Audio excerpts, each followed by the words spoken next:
Hello, and welcome to Yoga Hub podcast, where we bring you conversations with some of the world's leading yoga and movement educators. In this episode, I'm chatting to Adam Husler. Adam spent much of the last decade teaching yoga all across London, as well as hosting trainings and retreats all around the world. And in that time, he's become very well known for his educational style of teaching, which focuses less on chasing dramatic shapes and more so on helping people understand the why, so they can use the physical practice of yoga as a method for self-inquiry. We're very happy to be hosting Adam for a training and a series of workshops over the weekend of the 10th to 12th of May. His longer training focuses on asana deconstruction to help you understand the why a little bit better. He's also running workshops with his partner, Holly, integrating sound healing. You can find out more about these at our website, yogahub.ie/workshops. Thank you very much for tuning in. Here's my conversation with Adam. All right, cool. So Adam, first of all, as always, thank you very much for taking the time out of your day to have this conversation. I'm sure I'm not alone in saying this, but you're definitely someone who had a very big influence on me as a teacher. I remember going to your class, must be maybe like 8 years ago now at this stage in London. But I actually remember very, very clearly because it was the first time I'd ever come across this. At the start of the class, you took a little second, you introduced yourself, you introduced the style of the class, all that kind of normal stuff. And then you said, okay, today we're going to focus about back bends. And what I want you to think about when you're doing a back bend is actually to focus mainly on extending from your upper back and not so much from your lower back. And it was only like a second. You didn't go into a huge amount of detail. But it was the first time in my experience anyone had ever just taken the time to explain something like that at the beginning of the practice and just sort of set a context. And for me, I saw like, that's like so amazing, like kind of giving information as to like why I'm telling you to do a certain thing as opposed to just telling you to do a certain thing.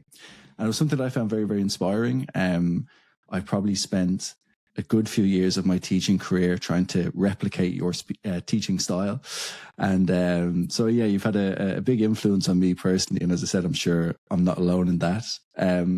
First question I'd like to throw at you today is just, how are you doing? All good. And yeah, thanks for sharing that. Because that actually, well, number one, it means a lot to me that I actually have some influence on people and people kind of respect what I do to some degree.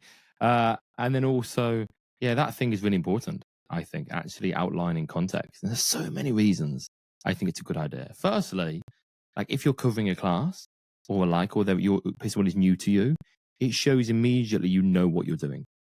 Like you're not just like, guys, how do you feel today? What do you want to do? Like you've planned something, you know what you're doing. The students are in safe hands. So I love that when a teacher basically tells me at the beginning of class, they have a plan. I love that. And also, if I see myself as an educator, not as not a guru, not an instructor, as an educator or a teacher. And the easiest time to teach concept is when people are calm, breathing normally, and looking at you. And then as you go further into a vinyasa flow class, it gets harder and harder to teach. So like teaching points and skill points can happen quite easily at the beginning, lying on the back, explore this. It's all very gentle. Salutations a bit harder. Like 40 minutes into class, when they're at the peak pose, teaching someone about how the external rotators work or how not to dump in the lower back becomes pretty much impossible. So I think starting that education early when people are calm and can see you is really valuable. I think it's something when I would go to a class or a workshop of yours, it does feel educational. And there's so many different reasons why people would practice or go to a class or go to a workshop. But I guess for me personally, for a long time, it was that learning that I was very interested in. And as I said, your classes would feel like a class as opposed to a practice, while still being enjoyable and fun and getting that benefit of like the movement and the flow. It did always feel like a space where I was like, okay, I'm actually learning something here. And I guess, was that always your style? Was that something that drew you to yoga at the beginning, that sort of learning aspect, or was it something that you developed over time? Not necessarily. Not so. Firstly, I think, and a complete disclaimer, this isn't the most economically beneficial way to teach yoga. Like if you want to make more money through classes, you make them fun, music led, and super dynamic. with almost a bit of an ego thing as well. like commercially, that works really well. There's nothing wrong with that. And I think for many people, that's an entry point into yoga. There's a significant amount of the population that don't want to learn, that don't want to be told to not dump in the lumbar, and that don't want to learn about external rotators or alike. So when you teach a style that I do, you are going to mainly draw people in that either want to know why and they lack that information, or have been injured, or are teachers that have a desire to learn more and treat my classes as almost like a bit of a workshop. It isn't necessarily completely mass market, but depending on how you deliver it, it can be certainly for workshops, trainings, and events. When I teach a conference, I'm still teaching the same style, I'm still educating, but maybe being a little bit more fun. But it's certainly not necessarily what everyone wants from a random drop-in class if they just wanted to drop into Vinyasa yoga. But it depends. It depends. My classes still do well, and I still teach peak time classes and the like. But if I was just cared about making money from classes, I would teach a more fun style of yoga. I kind of deviated there. You asked, what did you ask? Was that always your? Oh, I guess was that what drew you in at the beginning? Yeah. Yes and no. Something that just developed with time and experience. Like initially, when I started yoga, it was more an antidote to life. I was stressed a little bit. There was lots going on. My body was a bit damaged from boxing that I was doing at the time, and it was just an antidote physically, mentally. I didn't care about learning. If anything, I cared about competing. I wanted to beat the other yogis and get a deeper forward folds and I like. Then even to be honest, when I became a teacher initially, I wasn't deeply interested in like anatomy and the why. It was maybe a little bit more fun, a little bit more like explicitly entertaining. Lots of deep hands-on assists. It was kind of what every new teacher does. They feel obliged to push people further, do impressive stuff, constantly entertain with weird sequences, and do banging playlists. And that was my focus. But then as I kept teaching, my analytical background, from law and everything I'd studied in the past, I started to kind of apply that to yoga and started questioning, like, why am I saying open the feet like the pages of a book in asana? Or like in reverse warrior, why are we binding when actually a lot of this class is all about external rotation? Like it's a variation that's demanding, but is it a variation that's appropriate for the trajectory of this particular unique class? And it isn't.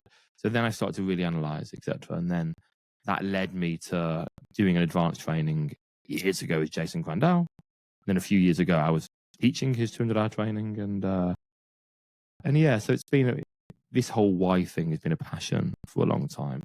And that why and what I teach doesn't just come from yoga trainings. It comes from study of whether it be kind of anatomical text, whether it be working with physios, or whether it just be like my questioning mind, like really just trying to sit down and analyze what is happening right now in the body. I think it's always been an interesting thing for me, because I know this was my case personally, that I guess if you think of maybe the more popular styles of yoga, maybe like in the 80s and 90s, obviously I wasn't practicing yoga then, but from what I could see and hear, was the more maybe like experience-based, like power yoga and that kind of stuff. But I find now, and as I said, as was the case for me, a lot of people who are attracted to yoga also need to learn a lot about their bodies. And just throwing someone into a downward dog, a lot of people are maybe either not going to have the capability to do it well, in inverted commas, because there's loads of different ways you can do it. Whether it's your true background, what they did in the past, or whatever it might be. So as someone who's been in the yoga industry, again, for want of a better word, for a while now, have you seen a shift away from the more, let's call it like experience-based classes towards the more analytical or educational style classes? Not at all, no. You could almost say like the dominant styles of yoga in that period were Ashtanga and Iyengar and Bikram. And I guess in that kind of dichotomy, you could have said that, okay, well, Ashtanga was the experience. You're being pushed hard, you're sweating, there's a count, it's a candlelit room, in the darkness. There's no real education. There's just someone pushing you harder, maybe with words, maybe with their strength. And then you've got Iyengar, where you're doing maybe 10 poses in an hour, and you're breaking stuff down, and every pose is workshop. So that kind of existed back then. I think it still exists now. I don't think there's been much shift, to be honest. if anything, because there are more people doing yoga now, which is a good thing, I really like that. There are more styles that are designed to really draw people in, which tends to be, of course, either the very dramatic vinyasa is still popular. Hot yoga Bikram is still a big draw for people. Those more experiential styles with good playlists and the like are what draws people in. Like, my advice to people actually generally is have 4 or 5 teachers that offer you something different. But once you kind of got into yoga a little bit, at least have one teacher that educates you. Initially, do whatever you want. Have fun, throw yourself around, whatever, or just lie on bolsters if all you want to do is yin. But then eventually have teachers that offer you different things. One more overtly spiritual, one almost like a life coach, perhaps. One allowing you to work on your inversions, but at least have one that teaches you about the physical body. And while you're using your physical body as a vehicle for self-inquiry, there needs to be a learning as well. And who was that teacher for you? Which one? The spiritual one or the educational? The one who taught you about your body. So it was. I'm trying to think who first drew me in a little bit. So I think back. Oh God, this is years and years ago now, like 11 years ago. No, I met another guy from Birmingham. This was the second studio I ever taught in. A guy called Carl, who I really like, and he owned the studio. And he taught. No, I think he was just doing his 500-hour training. Like not many people had done 500-hour trainings at that point, and he'd just done it. And he and another kind of senior teacher at the studio, none of which were actually that senior, all kind of younger than me now, were like debating anatomy. And I was like, oh, that's interesting.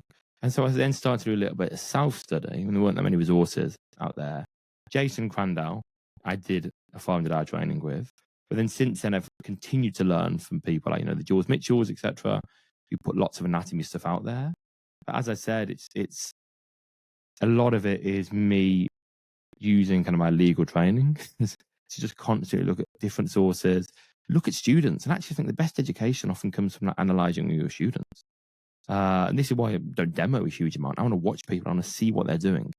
And I think all teachers, no matter how senior they are, should still be teaching public classes, or at least one a week, so they can actually see what bodies are doing. And I've noticed that slightly sometimes, that there are senior teachers out there that don't really teach classes, and what they're saying, maybe on social media or on their courses, intellectually makes sense, but doesn't make sense if you're teaching just some random person that's come to class for their 10th time.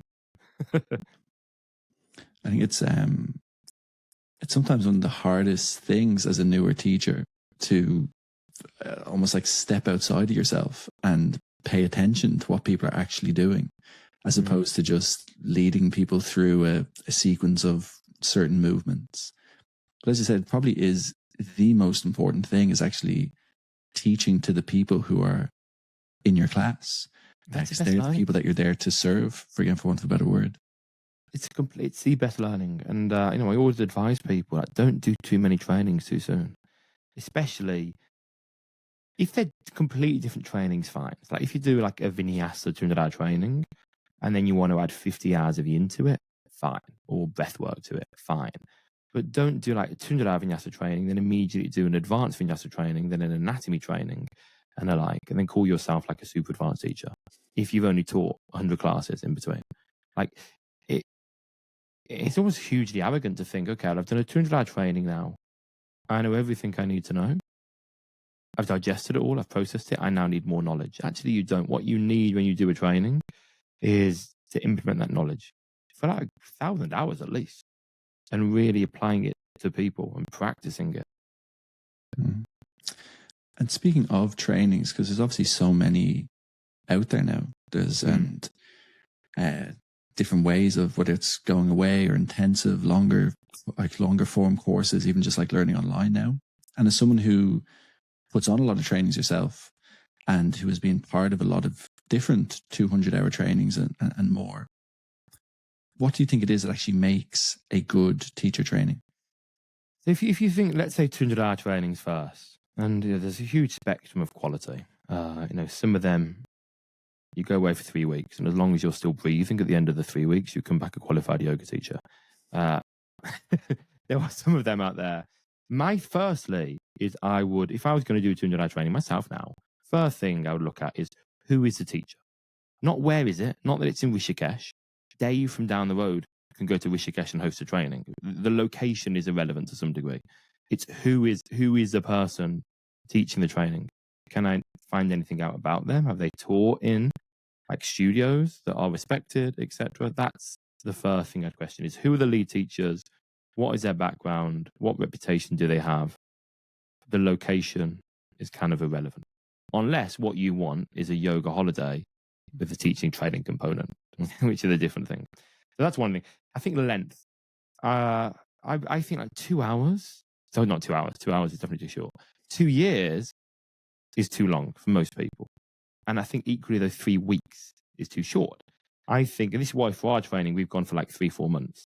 You want an amount of time to digest the knowledge, do homework, start practice teaching in your own time, go to classes.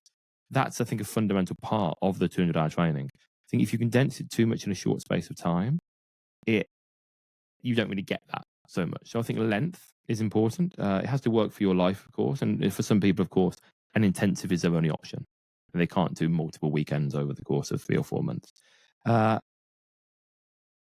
Other factors. God, there's so much. I can't think at the moment. My mind's gone. So we've gone.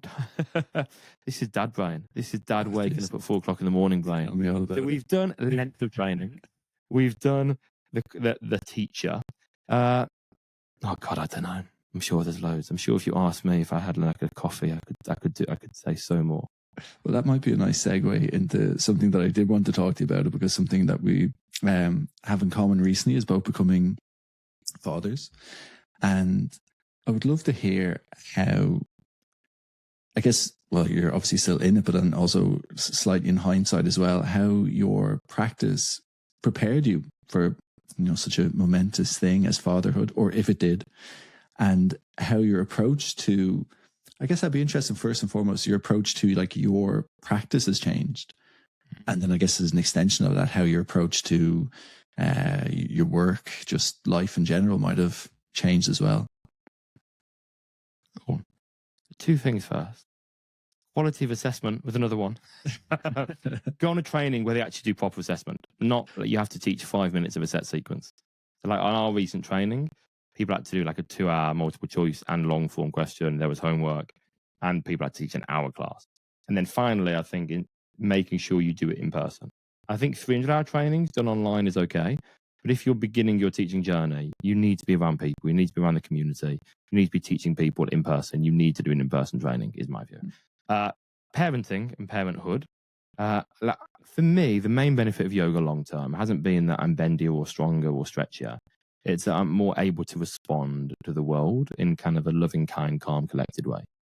That's been the long-term effect of yoga. There's a period 7 years ago where in a month, split with an ex, she took the dog, had to move house, dad died, had to sell his house, do a funeral, broke my foot, and I got attacked and split my eye in a month. And it wasn't fun, but yoga allowed me to respond to that in a relatively calm way. And it was okay. It wasn't nice, it wasn't ideal, but it was okay. So I think that's been the long-term effect of yoga on me. So and almost actually like a knowledge of mortality and an appreciation of the present moment. So with my child now, I want to be with him as much as I can, because I want to savor that. I want to be the best parent I can be. I'm creating a human. I'm responsible for adding another wonderful human being into the world and training them to be a good adult. And that's kind of the most important task I'll ever have. And if I can't see this little one as my most important student, then it's all gone to pot. So I have this little student that I love and care for so much, and I want to be with them as much as I can. So in terms of how it's affected kind of my yoga career, as it were, part of it is I don't want to go away that much. Like he's been now to 10 countries, I think, because where possible, I drag him away or drag him and Holly away with me, which is cool. But like even going away for like retreats, I've had to say no to retreats. I don't want to go away for 6 days away from my family for however much money it is. Yes, it'll be a nice location. I'll probably have a nice time. but that's not what I want. And then also just the time management's really hard because, like, for those of you that don't particularly know me, I still teach a lot of public classes 3 days a week, plus some online bits. Got an online platform, got a podcast, run the 200-hour training at Try Yoga. There's lots going on all the time. And trying to be a good husband and own a cottage. And owning a cottage is a lot more work than owning a house. There's a 17th century cottage requires attention. And it's all of these things. So it's actually, I've said no to a lot of opportunities, and also opportunities that I've said yes to just haven't made the most of. Like the podcast, I'd love to promote it more. I'd love to make more graphics and stuff. But I just can't. Yeah. And so have you let go of classes and stuff like that since becoming a dad? Or are you still keeping, because I know at one point you had one of the busier schedules I've seen. At one point, I was teaching like 26 a week and then going away every weekend teaching workshops and trainings, which was crazy. During COVID, we moved out into the countryside, as it were, like 40 minutes train from London, 45 minutes train from London.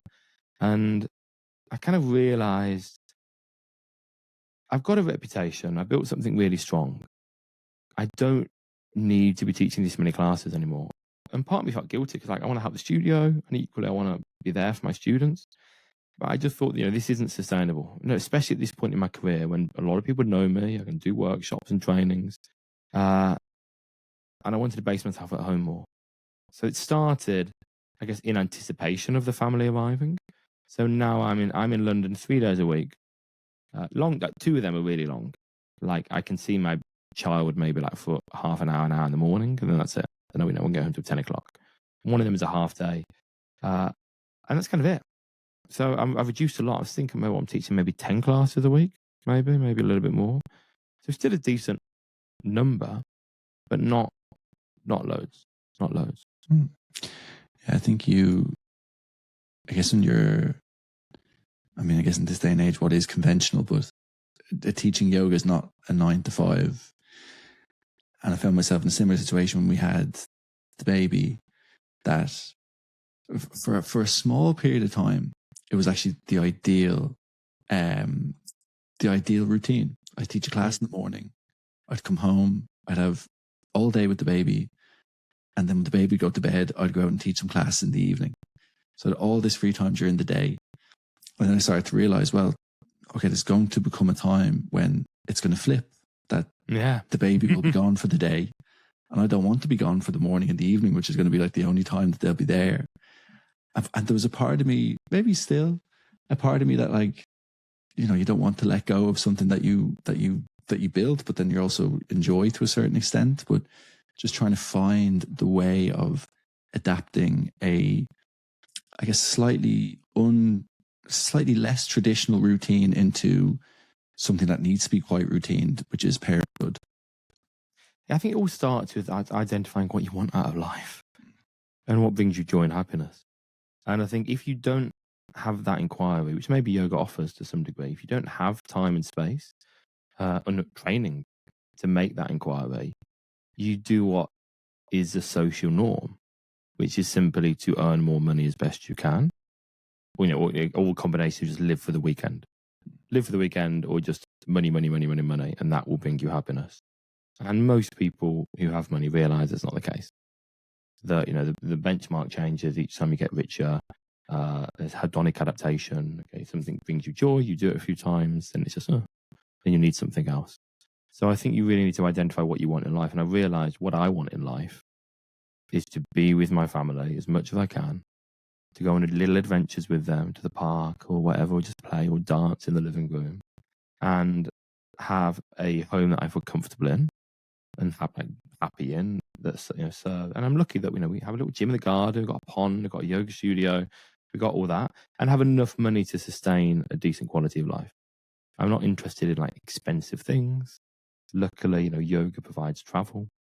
Hopefully, we'll continue to do that. And yeah, that's my focus. I don't want to. I still want money, and I still obviously want to do all I can to make money, but that's not the driver. The driver is quality time and quality experience with my family.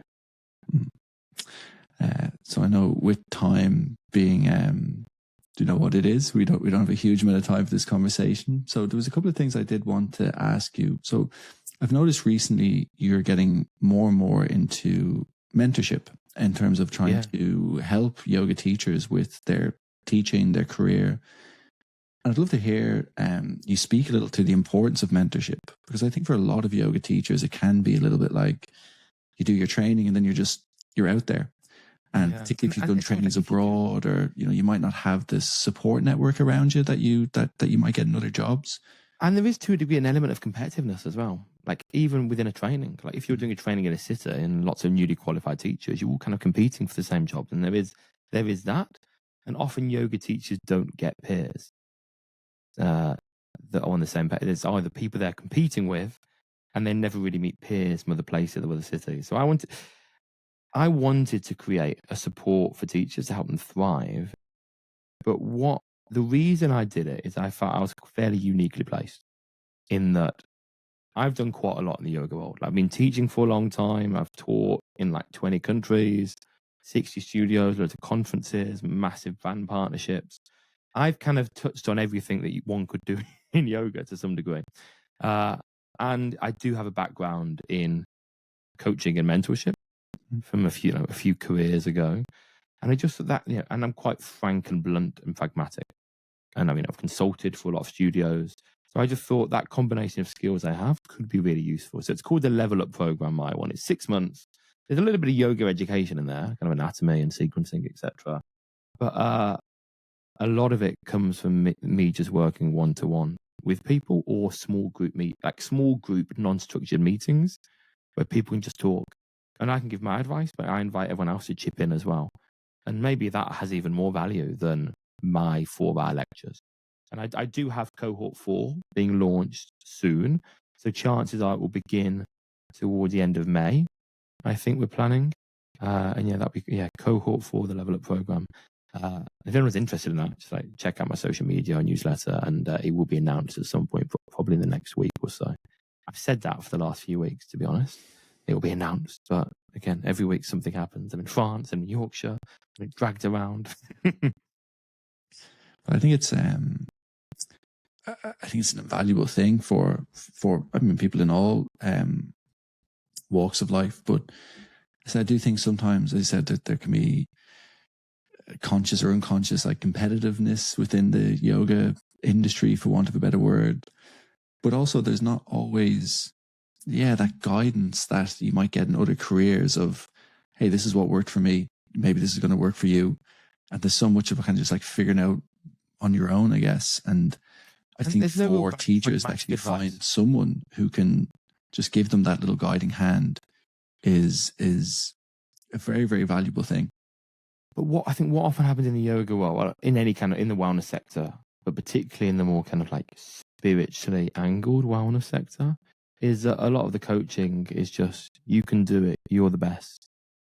You can do anything you set your mind to. Like, that's what it's not very practical. It's not like, look, your website looks crap, you need to change this and this. Or if you're going to write to a studio, go into the studio first, meet them, go to the owner's class. It's not like practical advice and blunt advice. It's all not all of it, but a lot of it is just very floaty, which is fine in some sense, but not in the building a business sense. So we're lucky enough to have you coming over to us in Dublin soon.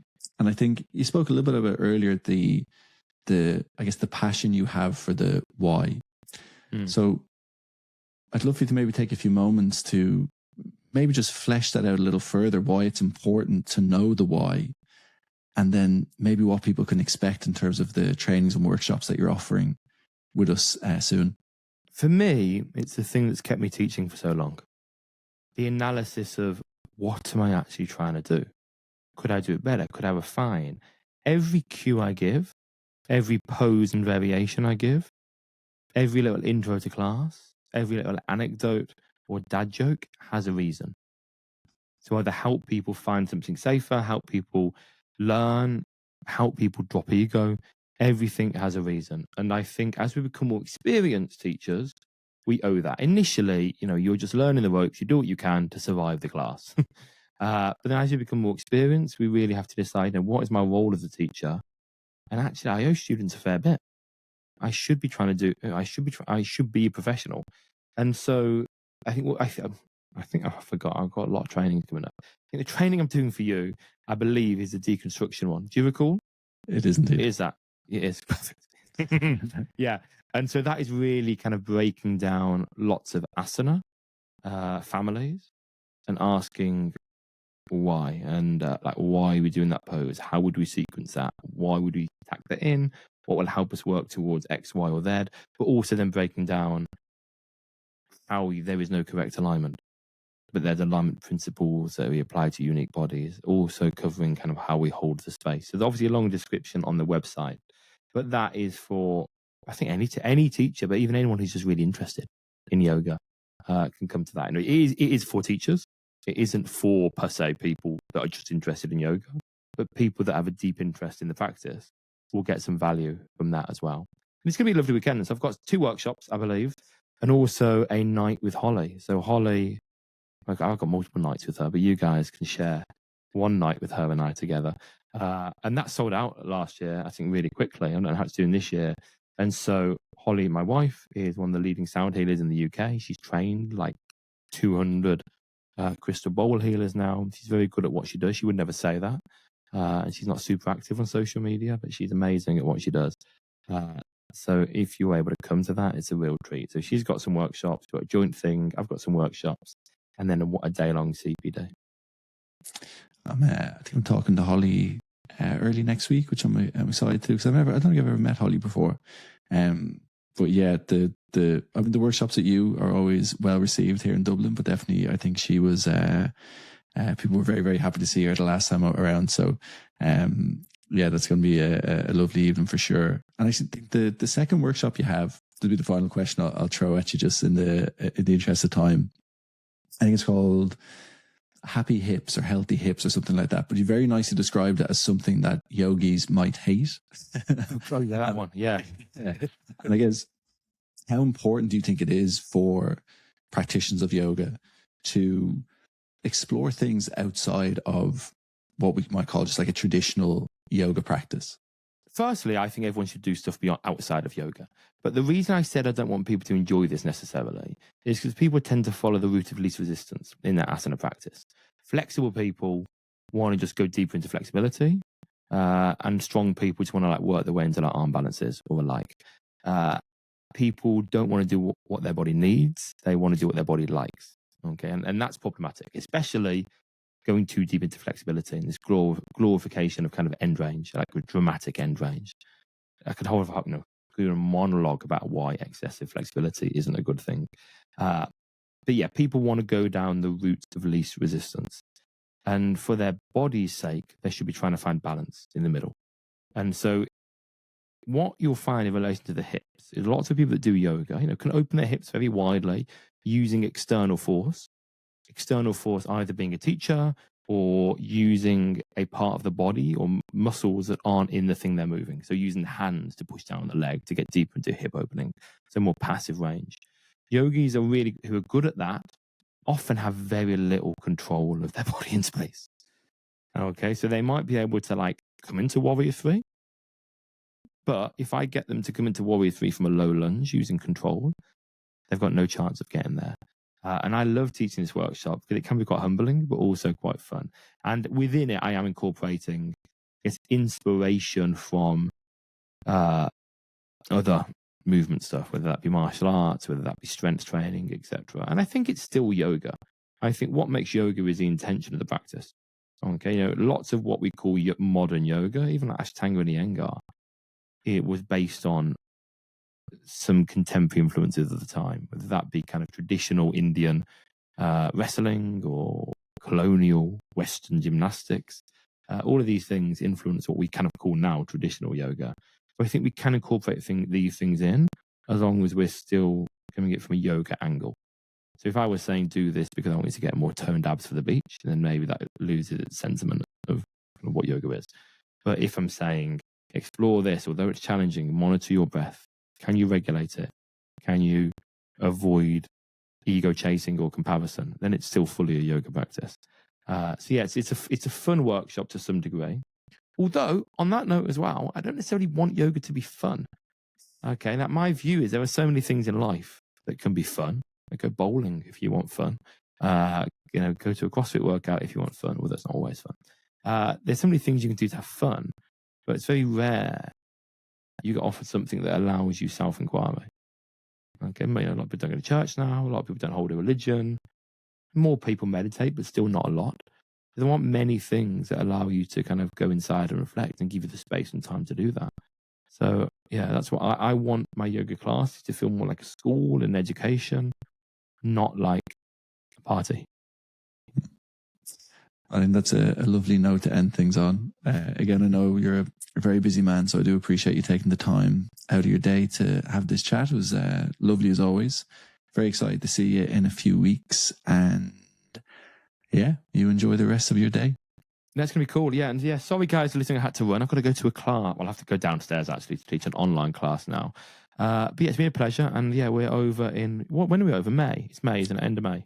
The weekend of the 10th of May, if I'm not mistaken.